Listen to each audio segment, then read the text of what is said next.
The moment I picked up that silver pen from my wife's desk, I heard a click, not the kind of click you'd expect from a pen. This was mechanical, deliberate. The wall behind Diana's bookshelf started sliding open like something out of a movie, and what I found behind that wall changed everything I thought I knew about my life. My name is Lawrence Phillips. I'm 58, been running Phillips Construction and Development for 25 years. 5 years ago, I lost my wife, Margaret, to cancer.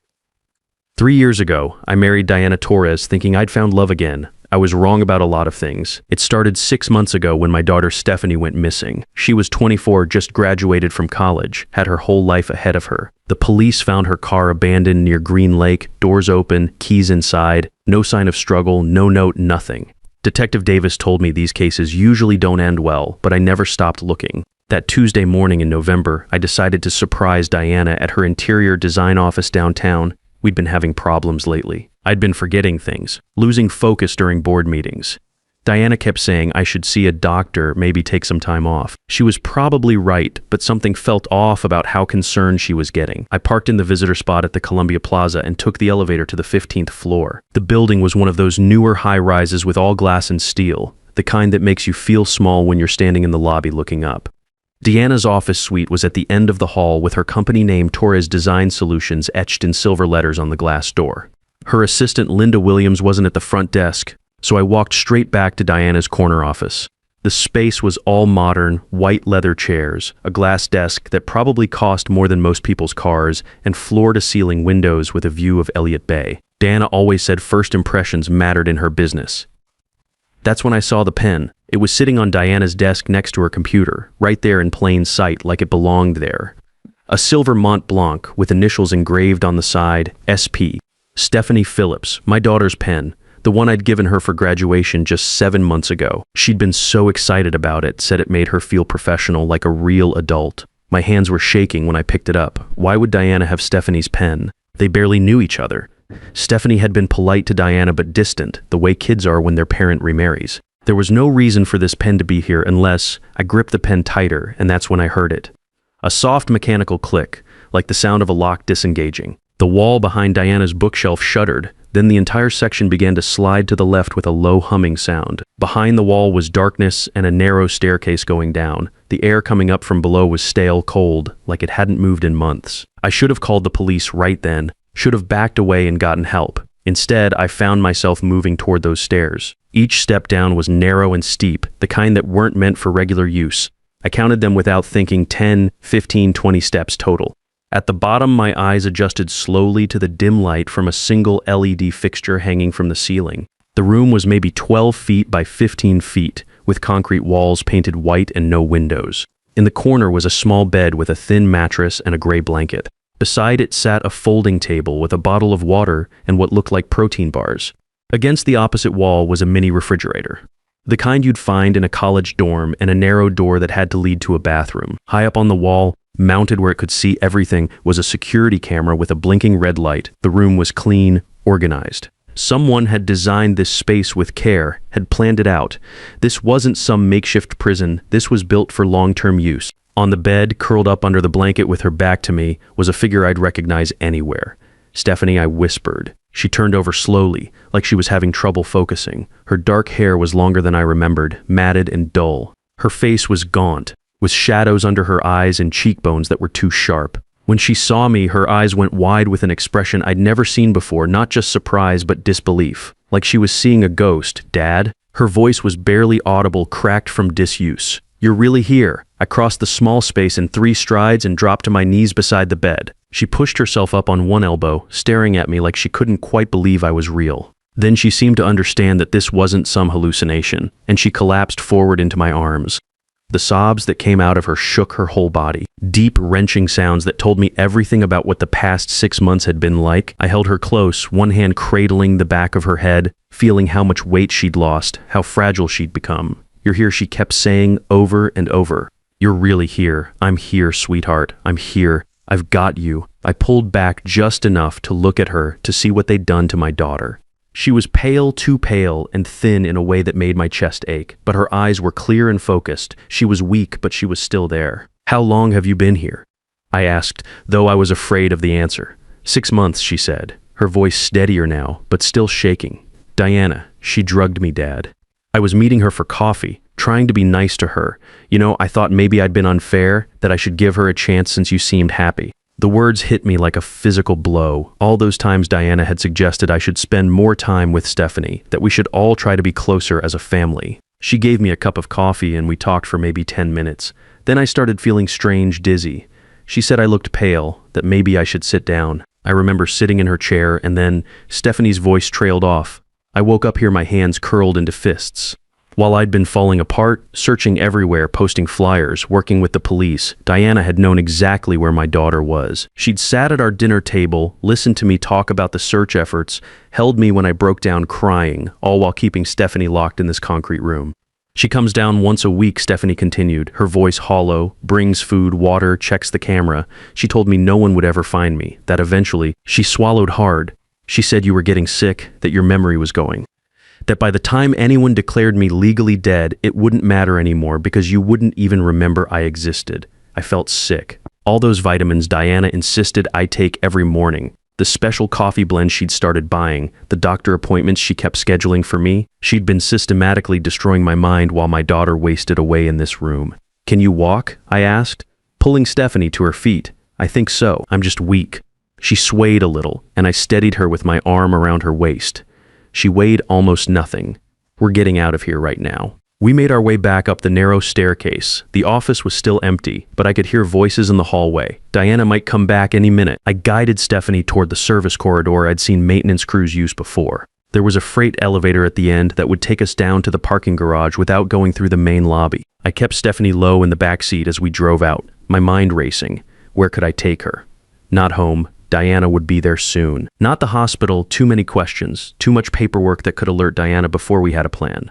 I drove straight to Gary Foster's house in Laurelhurst. Gary had been my family lawyer for 20 years, handled Margaret's will when she passed, helped me navigate the legal issues when I started the company. If anyone could help us figure out what to do next, it was him. Gary's brick Tudor sat at the end of a quiet, tree-lined street. I'd been there for dinner parties, holiday gatherings, watched his kids grow up alongside Stephanie. It felt safe, which was something we desperately needed right now. Gary answered the door in his cardigan and reading glasses, obviously settling in for a quiet evening at home. When he saw us, his expression went from confusion to alarm in about 2 seconds. Lawrence, what's his voice trailed off as he took in Stephanie's condition. My God, Stephanie. His wife Carol appeared behind him, took one look at my daughter, and immediately went into action. She guided Stephanie to their living room couch, wrapped her in a thick blanket, and disappeared into the kitchen. She came back with water and soup, then quietly called their family doctor to come take a look at Stephanie. I told Gary everything while we waited. The pen, the hidden room, Diana's weekly visits, Stephanie's story about being drugged. Gary listened without interrupting, his lawyer instincts kicking in despite the shock. Lawrence, he said when I finished, this is kidnapping. Federal crime. We need to call the FBI immediately. No, I said. If we call them now, Diana will know something's wrong the moment agents show up at Columbia Plaza. She'll destroy the evidence, wipe the camera footage, claim she has no idea what we're talking about. By the time investigators get a warrant, there won't be anything left to find. Gary nodded slowly. So what do you want to do? I need someone who can investigate this properly. Someone who can help us build a case that'll stick. Gary was already reaching for his phone. Patricia Rodriguez. Former FBI, specializes in fraud and domestic crimes. If anyone can help us do this the right way, it's her. An hour later, Patricia Rodriguez sat in Gary's study with a laptop and a stack of files spread across the desk. She was in her late 40s, sharp-eyed, with the kind of calm authority that comes from years of federal work. She'd listened to our story without interrupting, taking notes in quick, precise strokes. Mr. Phillips, she said, I need to run some background checks on your wife. What can you tell me about her past? I realized how little I actually knew. She grew up in Phoenix, moved to Seattle about 4 years ago to start her design business. Her parents passed away when she was young, no siblings that I know of. Patricia was already typing. Torres Design Solutions. Let me see what comes up. She frowned at her screen. The business registration was created just 6 months before you met her. The testimonials on her website, she clicked a few more times. These names don't match any real people in the Seattle area. And most of these portfolio photos are stock images from design magazines. My stomach dropped. What does that mean? It means your wife's business is a front. The question is, a front for what? Patricia pulled out a small device that looked like a fingerprint scanner. I dusted the pen you found for prints. Let me run these through a database. She connected the device to her laptop and started typing. After a few minutes, a photo appeared on the screen. It was unmistakably Diana, but the name underneath read Victoria Morales, Las Vegas, Nevada. She was married to James Watson in 2018. Patricia continued. He died suddenly of a heart attack in 2020. Natural causes according to the medical examiner. She inherited $350,000 from his life insurance policy. Another photo appeared, same face, different name. Before that, she was Maria Santos in Phoenix, married to David Martinez from 2015 to 2017. He fell down the stairs at home, died from his injuries. She inherited his construction business, sold it for $280,000. I couldn't breathe. Patricia kept searching, pulling up more photos, more names, more dead husbands. At least 4 previous marriages that I can find so far, she said. All the husbands died within 2-3 years, all ruled natural or accidental causes. Your wife is what law enforcement calls a black widow, Mr. Phillips. She targets men with money, marries them, and then arranges for them to have accidents. The room was spinning. How many people has she killed? I'm still investigating, but based on this pattern, probably all of them. The good news is that you're still alive. The bad news is that now that Stephanie's missing from that room, Diana will know something's wrong. We need to move fast. Patricia pulled out a small device that looked like an ordinary pen. This is a recording device. I need you to go home tonight, act completely normal, and get Diana talking. We need her to admit what she's been doing. What about Victor? I asked. My business partner, I think he might be involved somehow. Patricia nodded. I'll look into that. Victor Martinez, right? She typed his name into her computer. I see some irregular financial transactions here. A $25,000 payment to one of Diana's shell companies 3 months ago. Victor, my partner for 15 years, the man who'd stood by me when Margaret died, who'd helped build the company into what it was today. Why would he betray me? Patricia pulled up another file. Does the name Henderson Project mean anything to you? My heart sank. The Henderson Project, 2018. Victor had come up with a brilliant structural solution for a difficult hillside site. We'd presented it to the client together, but somehow in all the paperwork and contracts, my name ended up getting most of the credit. I'd meant to correct it, but the project was so successful, and then there were other priorities. He developed the core innovation, but you got the recognition and the bonus, Patricia said, reading from what looked like company records. That project made your reputation in the high-end market. I never meant for that to happen. Maybe not, but it did. And 5 years later, when he was facing some serious gambling debts, Diana found him. Patricia showed me bank records on her screen. Look at this. Victor borrowed heavily against his house, took cash advances on multiple credit cards. He was in deep with some very bad people. The numbers were staggering. Victor owed over $200,000 to various creditors and loan sharks. Diana offered him a way out. Patricia continued. Help her with inside information about your finances and your family. And she'd pay off his debts and give him a fresh start. So this is all my fault, I said quietly. No, Patricia said firmly. You made a mistake 5 years ago. Victor made a choice to commit crimes. There's a difference. She closed the laptop. The plan is simple. You go home tonight and act like nothing happened. Take the vitamins Diana gives you, drink the coffee, act confused and forgetful. Let her think her plan is working. Meanwhile, I'll gather more evidence about her other victims and coordinate with the FBI. How long do we have? Not long. She'll notice Stephanie is gone within a day or 2 at most. We need recorded confessions and hard evidence before she realizes the game is up. The next few days were the hardest of my life. I went home to Diana that night and acted like nothing had happened. Smiled when she asked about my day, ate the dinner she'd prepared, took the vitamins she handed me with a glass of water, all while knowing she was a killer who'd been slowly poisoning me for months. You look tired, honey, she said, sitting beside me on the couch. How was work today? Long day, I managed to say. Victor and I were going over the quarterly reports. Numbers are getting harder to follow these days. Diana's eyes lit up slightly at that. Maybe you should take some time off. I've been thinking we should look into some of those memory care facilities we talked about, just for a consultation. The recording pen Patricia had given me was in my shirt pocket, picking up every word. You really think it's that serious? I'm worried about you, Lawrence. Yesterday you asked me the same question 3 times, and last week you forgot that meeting with the Henderson Project investors. She was good. Really good. Mixing real concerns with manufactured ones, making me doubt my own memory even when I knew what she was doing. I dumped the vitamins down the toilet when she wasn't looking. Started pouring the morning coffee into a travel mug and pretending to drink it during my commute, then dumping it in the parking lot. Within 48 hours, my head started clearing. I could focus again, remember details. I realized how far gone I'd been. Meanwhile, Patricia was digging deeper. She called me Wednesday morning with an update. I found the connection to Victor, she said. Diana didn't just randomly target him. She specifically sought him out because she'd been researching you for months. She knew about the Henderson project, knew about his financial problems, knew exactly which buttons to push. How did she find out about me in the first place? Your wife's obituary. Margaret's death was announced in the Seattle Times business section because of your company's prominence. Deanna reads those religiously, looking for wealthy widowers. She probably started planning this the day after Margaret's funeral. The thought made me sick. While I was mourning my wife, grieving the loss of my life partner, Diana was already calculating how to exploit that grief. There's more, Patricia continued. I contacted the FBI yesterday. Agent Rebecca Thompson specializes in interstate fraud cases. She's very interested in Diana's pattern of dead husbands across multiple states. When do we bring her in? Soon. But first, we need Diana to incriminate herself on tape. She's been careful so far. But Thompson thinks we can get her talking if we create the right scenario. Friday evening, Diana brought it up again. We were having dinner, and she seemed more insistent than usual. Lawrence, I made an appointment for you next week at Emerald Heights Memory Care. Just a consultation, nothing permanent.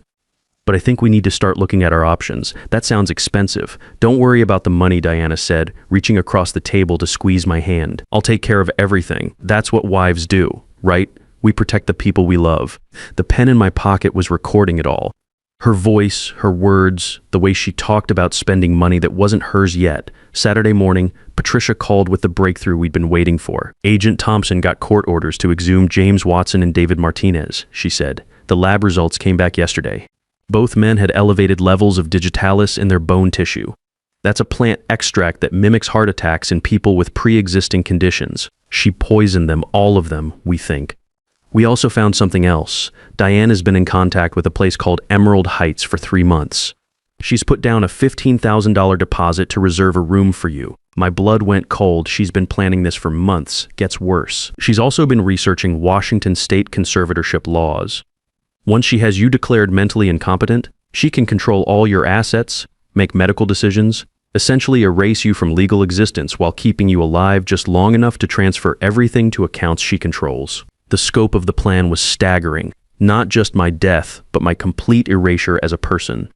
Deanna would have me declared incompetent, locked away in a memory care facility, and then slowly transferred my life's work into her own accounts.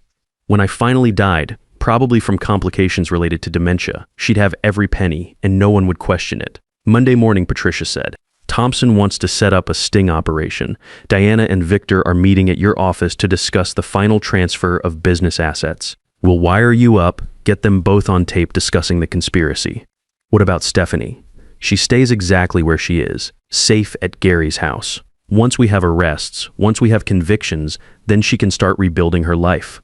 Sunday night, I lay in bed next to Diana, listening to her breathe. She slept peacefully, no guilt or conscience troubling her dreams. In the morning, she'd wake up and make coffee, give me my vitamins, tell me how much she loved me. And it would all be lies, but I had something she didn't know about. I had my daughter back. I had evidence. I had people helping me who cared about justice. And tomorrow, Diana Torres, or whatever her real name was going to find out that some targets fight back. The recording pen sat on my nightstand, ready for one final performance. Monday morning came too soon and not soon enough. I got dressed for work like any other day, but this time I had a wire taped to my chest. Courtesy of Agent Thompson, the plan was simple. Get Diana and Victor talking about their conspiracy, while the FBI recorded everything from a van parked across the street. Diana made coffee and gave me my vitamins just like every other morning for the past 3 years. But this time, I knew exactly what was in them. Digitalis extract, probably. The same thing that had killed James Watson and David Martinez, and who knows how many others. Big day today, honey, she said, kissing my forehead. Victor called last night. He wants to finalize those asset protection papers we discussed. You know, just in case your condition gets worse, right? I said, playing confused. Asset protection, that sounds important. Don't worry about the details. Victor and I will handle everything. The meeting was set for 10 a.m. in my conference room. When I arrived at Phillips Construction, everything looked normal. The same crew trucks in the parking lot, the same receptionist at the front desk, the same view of Elliott Bay from my office windows. But nothing would ever be normal again. Victor was already in the conference room when Diana and I arrived. He looked nervous, kept checking his phone, couldn't seem to sit still. Diana, on the other hand, was perfectly composed. She had a leather portfolio with her full of documents that I was supposed to sign. Lawrence, Victor said, not quite meeting my eyes. These papers will protect the company assets while you're getting treatment. Treatment? Deanna sat beside me, her hand on my arm. The memory care facility we discussed. Remember Emerald Heights? They have an opening next week. She pulled out a brochure and spread it across the conference table.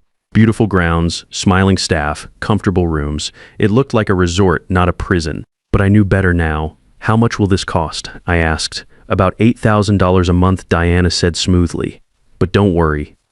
Once we transfer the business assets to the protection trust, everything will be covered. The wire under my shirt was picking up every word. Agent Thompson would be hearing all of this, building her case one sentence at a time. And what happens to the company? I asked Victor. I'll manage day-to-day operations, he said, still not looking at me. Diana will handle the financial oversight as your legal guardian. Legal guardian. Deanna squeezed my hand. It's called conservatorship, honey. Since your memory is getting worse, the court will appoint someone to make decisions for you. That's what families do. I looked at the papers spread across the table. Transfer agreements, power of attorney documents, conservatorship petitions. They'd thought of everything. Victor, I said quietly, why are you doing this to me? For the first time, he looked directly at me. The Henderson Project, Lawrence, you took everything. My design, my innovation, my future. You erased my name like I never existed. That was 5 years ago. We could have worked it out. No, Victor said, his voice bitter. You never even apologized, never acknowledged what you did, and when Diana offered me a way to get some justice. Justice. I stood up, my voice rising. You call kidnapping my daughter justice? Diana's face went pale. What are you talking about, Stephanie? You've had her locked in that room for 6 months. I don't know what you mean, Diana said, but her voice had changed. The sweet, concerned wife was gone. This was someone else entirely. Victor was staring at us both. What room, Diana? You said the girl was just staying somewhere safe until what, Victor? I asked. Until I was dead. That's when Agent Thompson and 6 FBI agents burst through the conference room door. Diana Torres, Agent Thompson announced, also known as Victoria Morales and Maria Santos. You're under arrest for kidnapping, fraud, and conspiracy in connection with the deaths of James Watson and David Martinez. Diana didn't move, just sat there staring at me with pure hatred in her eyes. You really thought you loved me, didn't you, Lawrence? I didn't answer. Wouldn't give her that satisfaction. Victor was trying to stand up, his hands shaking. I didn't know about the girl. I swear I didn't know she was hurting anyone. Victor Martinez, Agent Thompson said, you're under arrest for conspiracy to commit fraud and accessory to kidnapping. As they led them away in handcuffs, Diana turned back to me one last time. You'll never trust anyone again, she said. I've ruined that for you forever. 3 months later, Diana pled guilty to avoid the death penalty. She got 4 consecutive life sentences without parole.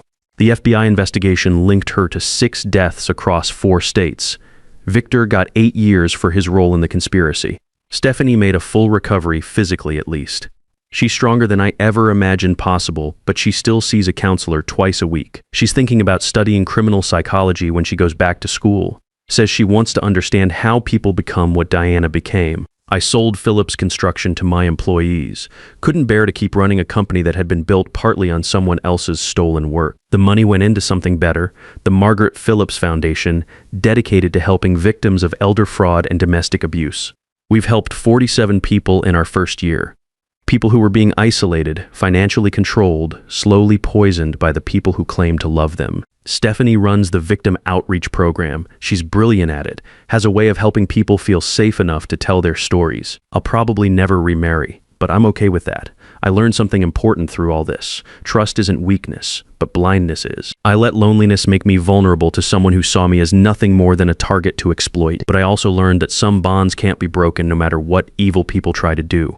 Stephanie and I are closer now than we've ever been. We survived something that should have destroyed us, and it made us both wiser. The silver pen that started it all sits on my desk now, in a place of honor. Not as a reminder of what we lost, but of what we found. Sometimes the smallest things can unlock the biggest truths. And sometimes when someone threatens your family, fighting back is the only choice that matters. Diana was wrong about one thing I can trust again. Carefully, wisely, but I can still open my heart to people who deserve it.